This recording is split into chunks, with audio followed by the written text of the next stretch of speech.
You are Locked On Hawkeyes, your daily podcast on the Iowa Hawkeyes. Part of the Locked On Podcast Network, your team every day.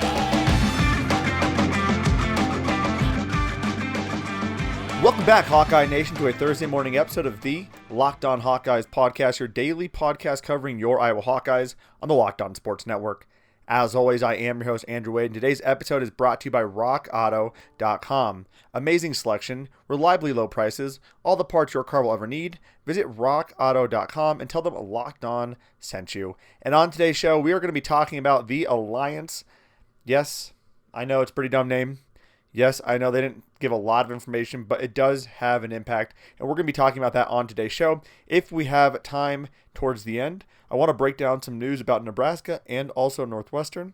Northwestern losing their starting running back and also announcing who's going to start at quarterback, and it's a guy that Iowa is relatively familiar with. And then from the Nebraska front, Scott Frost doing some illegal crap over there in Lincoln, and it's going to get him in trouble. We're going to talk about that on the show today if we have a chance to. This is just a reminder that you need to subscribe if you haven't already, wherever you got this podcast at. And that we are going to be on YouTube next week, as long as I can figure out how to actually get on YouTube. I have all the stuff set up, just got to get it figured out and ready to actually rock and roll. But we will be on YouTube at some point next week, so stay tuned for that. All right, y'all, let's get into it, though. If you have been living under a rock or haven't been on Twitter or just weren't paying attention because you have better things to do, which at some points I probably don't blame you. Some of the stuff out there just gets annoying to hear over and over again. There was an announcement made, a press conference and everything, between the Big Ten, Pac-12, and ACC about an alliance they are making together. And let me sum up this alliance talk with an analogy. And I hope it's a good one. I hope it makes sense to you. Essentially what the Big Ten, Pac-12, and ACC said is, we're not dating, but we're going to talk about getting engaged at some point. But we haven't dated yet, and we aren't dating now. But this could be a really good engagement. But we also live in different cities, so who knows where we're going to live at, or how we're going to live, or how we're going to afford to live together, and if we're ultimately going to like each other. But we have some mutual interests, so we might get engaged. That's essentially what the alliance was. It was a lot of fluff, a lot of puff, and not a lot of actual substance. Now, to be fair, I don't blame them for not having a lot of substance to this. There's a lot of moving parts to work out. My problem is, don't freaking do anything then. Unless the goal was to basically hold each other accountable by announcing that they have an alliance, there wasn't a lot accomplished from this. There really wasn't. I think it opens up a lot of questions, but there wasn't a lot accomplished from this. Here's kind of what we learned, though. The goal is to stay aligned. These three conferences specifically want to stay aligned on several things, including the NCAA governance body, college football playoff expansion, name, image, likeness considerations, and social justice issues. They also want to get some scheduling figured out after contractual obligations are fulfilled. So that is also something they've discussed and mentioned. But outside of that, we don't know much else about this alliance. Essentially, it's a handshake deal, in my opinion, to all band together and not let the SEC steal teams. What I think was interesting was the fact that all 41 schools, all 12 Pac-12, all 14 ACC, all 14 Big Ten, and Notre Dame agreed to this. Their chancellors, athletic, guys in the athletic department, athletic directors, they all agreed to this. That is, to me, probably the biggest thing to take away from this. Now, they can go back on their word just like Texas and Oklahoma did. Any of these teams can go back on their word.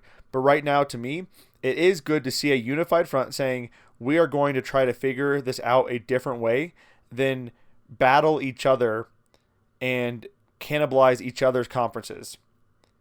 I think there is power in that. Because otherwise, the SEC has the ability to, and they still do. They still have the ability to go into a conference and grab another team. But to me, it seems like these teams banding together says we don't want to go to the SEC and we want to stay in the conferences we are in. We want to continue the structure that we have had for quite some time. I think from a Big Ten perspective, this probably matters the least, if we're being completely honest, unless the Big Ten were to lose in Ohio State or Michigan or Penn State. But I personally believe the Big Ten, after the SEC expansion, was set up the best to capitalize off of further expansion. So to me, they had the least to gain here, but I don't disagree with the idea of joining the Pac-12 and the ACC with this, I'm putting my air quotes up, alliance of these three, conferences.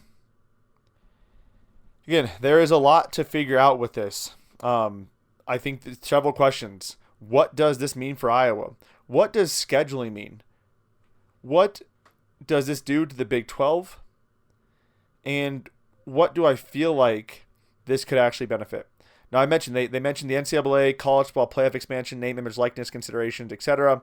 When I think of name, image, likeness considerations, I don't think it's specifically that they are going to figure out ways to get people more money, but they're going to figure out ways to get more notoriety by negotiating together as three conferences and bigger games between those conferences.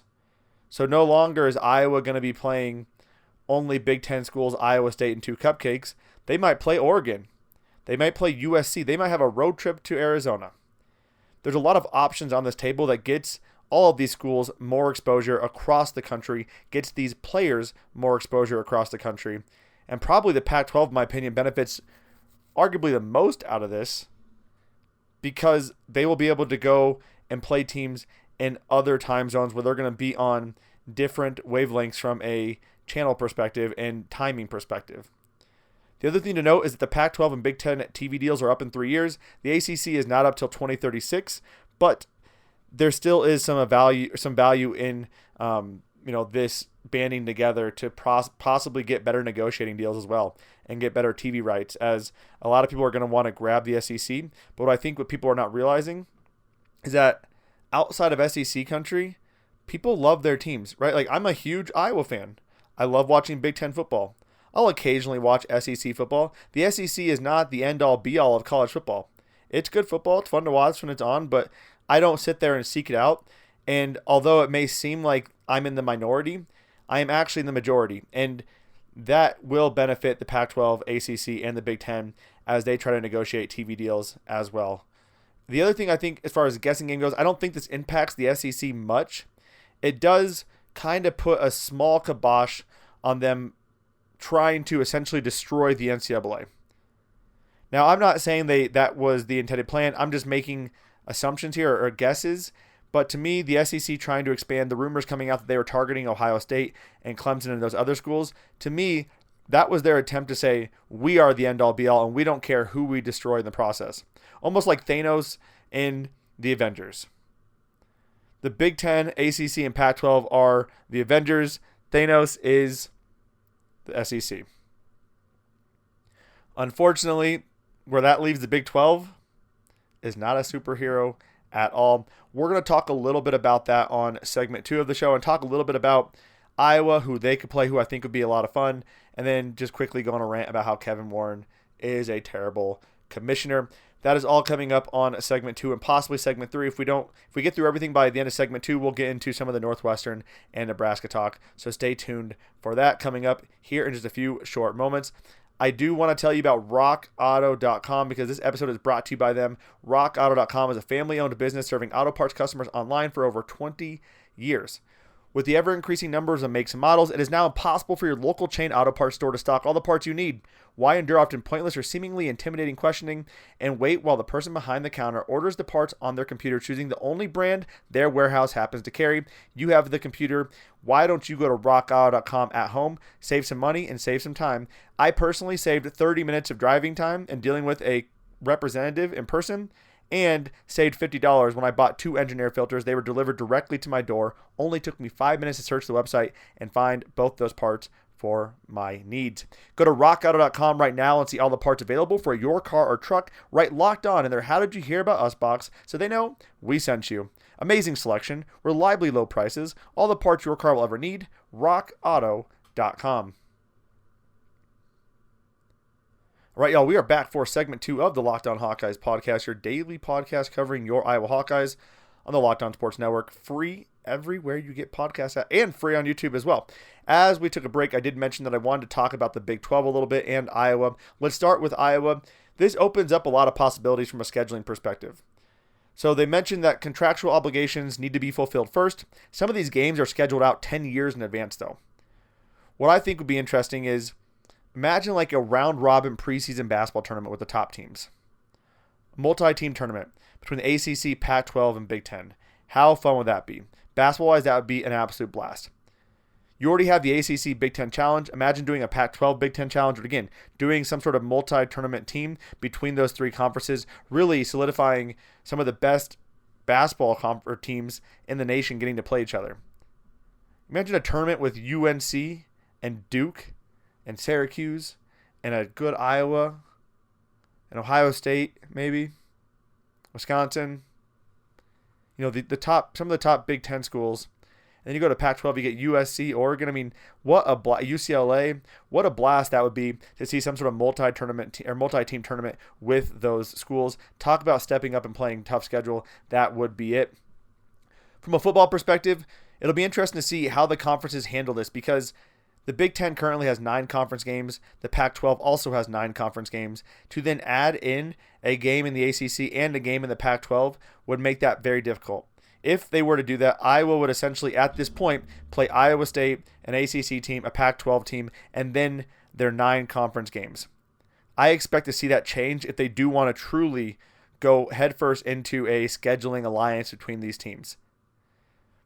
Pac-12 would also need to do that because they have 9 games as well. So moving both those schedules to 8 games, that would give all of these teams a little bit more exposure in non-conference play. So in years where the Big Ten might be down or years where certain divisions in the Big Ten might be down, this will help the school. Iowa, for example, they might get a better Pac-12 team, a better ACC team. They beat them. If they run house, people are no longer going to be sitting there thinking, is this a good team like they did that 2015 12-0 team? They played outside competition. Now, I know Iowa State's better now, and that's going to look good if they win this year, but this will be ensuring some of that success long term. What does this mean for Iowa State, though? If the Big Ten moves to 8 games, I don't know if Iowa's playing Iowa State, even if they move to 8 games. You add an ACC game in there, you add a Pac-12 game in there. Is Iowa really going to want to play a Power 5 opponent and only get one cupcake game to kind of work on some things? And the other thing is, it's not just working on things, it's getting healthy. It's developing some of the younger guys, getting them experience. It's letting position battles play out. That is some of the benefit of having some of those more cupcake type of games. Does Iowa choose to play Iowa State? Or does Iowa State make a move? And does Iowa State end up in the Big Ten? We're going to talk about that here in a second as well. But that's the kind of stuff that you can see from a scheduling perspective. You also get better crossover for wrestling. Stanford has traditionally had a pretty good wrestling program. How fun would that be to see Iowa versus Stanford? How fun would it be to road trip to some of these football games?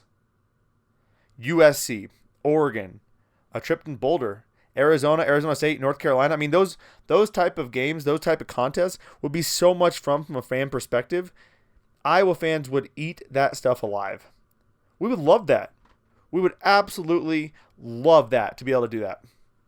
So if this works out, I think there is a possibility that this could be beneficial for all 3 of these conferences. And the biggest thing is if they stay aligned. That's the toughest thing. Everyone's kind of sitting around like, what are we going to do? Let's all join together. But if one person breaks that trust, this obviously falls and goes away. There's no agreement to this point. There's no contractual obligations between the 3 conferences. So as of right now, this is all smoke. This is all here, all thoughts, no substance, no actions. So it will be interesting to see how these conferences respond to, officially coming out and saying we're agreeing to work together. And if they actually do, I think they could be saving some of the fun history of the NCAA. And furthermore, those 41 teams can be very powerful when it comes to dictating how the NCAA works and whether or not they need a governing body like the NCAA. The SEC was setting themselves up to be the powerful conference, but now when you have 3 conferences banding together, that is ultimately going to be stronger than the SEC, and they will have more power and more say if they work together. It'll be interesting to see. A lot of fun things to come out of this. Coming up on segment 3, I am going to hop into what happens to the Big 12. I know this is an Iowa podcast, but we got to talk about this. This is the big news, and I didn't talk about it yesterday. So let's talk a little bit about the Big 12 and where those teams could go and what those teams might do and how the alliance could impact that. That's all coming up on segment 3 of the Locked On Hawkeyes podcast, your daily podcast covering your Iowa Hawkeyes on the Locked On Sports Network. Before we get into segment 3, though, it is that time of year again, and all eyes are now turning to football as teams are back on the gridiron to start the football season. As always, betonline.ag is your number one spot for all the pro and college football action this season. Get all the updated odds, props, and contests, including online's biggest $500,000 NFL mega contest and the world's largest $200,000 NFL Survivor contest, open now at BetOnline. Head over to that website or use your mobile device and sign up today and get a 100% welcome bonus when you sign up for a free account when you use the promo code LOCKEDON. That's LOCKEDON. And right now, if you want, you have another bonus you could take advantage of as well. NFL 100 is a promo code, and that gives you a $25 refund on a bet on the Buccaneers and Dallas Cowboys for opening day of the NFL season. So either use Locked On for a 100% welcome bonus or NFL 100 for $25 refunded if you bet on the Buccaneers and Cowboys and lose. BetOnline.ag is the fastest and easiest way to bet on all of your sports action. From football, basketball, boxing, right to your favorite Vegas casino games. Don't wait and take advantage of the great offers available for the season. BetOnline.ag, your online sportsbook experts. All right, y'all, we are back for our third and our final segment of the Locked On Hawkeyes podcast, your daily podcast covering your Iowa Hawkeyes on the Locked On Sports Network. And before we left, we talked a little bit about scheduling. I want to talk about the Big 12. Right now, the Big 12 has 8 teams. They are losing Oklahoma and Texas, and this is a conference that is not in a good spot. As much as the Big 12 commissioner wants to think they are in a good spot, this is not a conference in a good spot at all. They have 8 teams left, no real advantage, no real bragging rights, no real ability to do anything at this point unless they try to join in to the alliance. Here's what Bob Bowlesby had to say though. He said, the practical impacts of the arrangement are yet to be seen. The Big 12 Conference has every expectation that we will continue to compete at the highest levels and will be intimately and actively involved in the national athletics agenda. Here's the thing. If this alliance wanted to include the Big 12, they would have. They didn't. They don't give 2 craps about the Big 12. What would be interesting is, does the Big 12 try to stay alive as the Big 12? And if so, I think they will be hurting bad. If they add other teams, to me, you're just basically creating almost a hybrid group of 5 Power 5 conference. There's no team you could add and generate more respect for the Big 12 than what they have currently without Oklahoma and Texas. Look at the group of 5 teams. Now, some of these teams would be great additions to a good conference, but not to a conference trying to hold on. Cincinnati, Liberty, Boise State, UCF, Nevada, Louisiana Lafayette, SMU, Coastal Carolina. These are not teams adding the national respect to the Big 12. If they were to add, let's say, 4 of those teams, that is not a conference that is nationally respected. If the college football playoff stays at 4 teams, the Big 12 would have a very, very difficult time to get any of those teams into the college football playoff. They would have to essentially win out and beat 1 or 2 big-time teams, or hope for all the conferences to have a 1 or 2 loss conference champion in order to see themselves get in there. Basically, they need the worst-case scenario for every other conference to happen for one of these teams to get in for the Big 12, because there is just not going to be that level of respect. Look at the level of respect currently placed on group of 5 teams. It is not there. So what does this leave the Big 12? Again, they can add those 4 teams. They can try to build up that conference again. But again, I think the Big 10, ACC, and Pac-12 strategically left the Big 12 off because they don't care if the Big 12 dies. Now, what's going to be interesting is if they don't care if the Big 12 dies, or if they're planning on, and I should rephrase this, they don't care if the Big 12 dies from a power perspective, or if they plan on raiding the Big 12 and stealing teams from them. The 8 teams left are Iowa State, Kansas, Kansas State, Oklahoma State, TCU, Texas Tech, West Virginia, and Baylor. Right now, to form a 16-team super conference, collectively between the Big 10, ACC, and Pac-12, they need 8 more teams, which conveniently lines up with what the Big 12 has left. If all of those teams were to disperse amongst the Big 10, ACC, and Pac-12, the Pac-12 needing 4, ACC needing 2 teams, and the Big 10 needing 2, the most logical additions are Iowa State and Kansas to the Big Ten, Kansas State, Oklahoma State, Texas Tech, and TCU to the Pac-12, and West Virginia and Baylor to the ACC. Does that make sense, though? I don't know. Who is really wanting Kansas State? If you're that alliance, now you have to factor in, well, which teams do each conference want, right? And now you're starting to get into that greediness of, well, I want the good teams, right? No one's going to want Kansas State. I don't. And if we're being honest, and this is not a diss on Iowa State, but they don't have the historical legacy, how much do you want Iowa State? If I'm the Big Ten, I don't. It does not add a lot from a media perspective. You don't gain a new market. You gain a big fan base, or a devoted fan base, not a big fan base. Kansas, you got basketball, but football doesn't help that product out at all. So why would the Big Ten try to do that? Why would the Pac-12 want to get Kansas State? TCU, maybe. Texas Tech, who cares? They don't need them. Oklahoma State would be the best addition, the only real good one outside of maybe TCU. West Virginia logically makes sense geographically in the ACC, and Baylor just kind of fits in there, I guess. You just put Baylor in there, call it good. They have a good basketball team. Would be a lot of fun in ACC where basketball is king. But you'd have to divide those teams up and then try to do it fairly to not piss off the other conferences. I don't see that happening. This alliance doesn't give me the impression that they want to add teams from the Big 12. They certainly don't want to add teams from each other's conference. So I think they're sticking still. They don't plan on expanding at this point. This could be the end of the Big 12. If I'm Iowa State, Kansas, I'm trying my hardest to get into one of these conferences. The SEC doesn't want these teams. Otherwise, they would ask them. So it is very interesting to see what is going to happen to the Big 12 after this alliance has been announced. That is my take on it for today. On tomorrow's show, we're going to be joined by WQAD's Celia Palermo. She's going to be joining the show. We're going to be talking, giving a preview on the Iowa football season from an Iowa perspective, just talking about the top players we want to look at, the storylines, and what our toughest games are. And next week, we are kicking off our Indiana coverage as we prepare for the first Iowa football game of the 2021 season. I cannot wait. It is less than 2 weeks away, almost less than a week away. So again, stay tuned, Hawkeye Nation. We'll be back tomorrow and throughout all of next week. And if you want more Locked On content, you have to check out the Locked On Bets podcast. Betting on your team doesn't have to be a guessing game if you listen to the new Locked On Bets podcast, hosted by your boy Q and handicapping expert Lee Sterling. Get daily picks, blowout specials, wrong team favorite picks, and Lee Sterling's Lock of the Day. Follow the Locked On Bets podcast, brought to you by betonline.ag, wherever you get your podcast at.